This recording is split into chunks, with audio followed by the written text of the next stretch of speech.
আজকে তোমাদের সাথে শেয়ার করছি সয়াবিনের মুঠটা। তোমরা অনেকেই এভাবে বাড়িতে বানিয়েছো, তবে আমি একটু অন্যরকমভাবে তোমাদের সাথে শেয়ার করছি। প্রথমে আমি সয়াবিনগুলো কিমা করে নিয়েছি আর দিয়েছিলাম আদা আর কাঁচা লঙ্কা একটু থেতো করে। আর মশলার মধ্যে দিয়েছিলাম হলুদ গুঁড়ো, জিরে গুঁড়ো, ধনে গুঁড়ো, লবণ আর একটু গরম মশলা গুঁড়ো, কর্নফ্লাওয়ার সব কিছু একসাথে দিয়ে দিয়েছিলাম। তোমরা চাইলে আলাদা আলাদা করেও দিতে পারো। আর দিয়েছিলাম একটু আলু, সেদ্ধ করা আলু দিয়েছিলাম। তারপরে ভালো মতন মিশিয়ে নেওয়ার পরে তোমরা ইচ্ছা মতন শেপ দিয়ে নিতে পারো।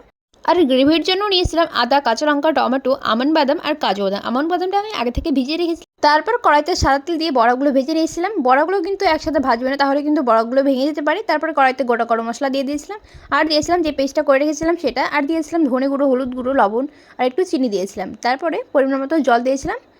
জলটা দিয়ে কয়েক মিনিট ফুটতে দিয়েছিলাম। তারপরে লাস্টে একটু গরম মশলা আর একটু ঘি দিয়ে দিয়েছিলাম। আর যে বড়াগুলো কিন্তু করে রেখেছিলাম সেইগুলো কিন্তু আমি একদমই ফুটিয়েছিলাম না।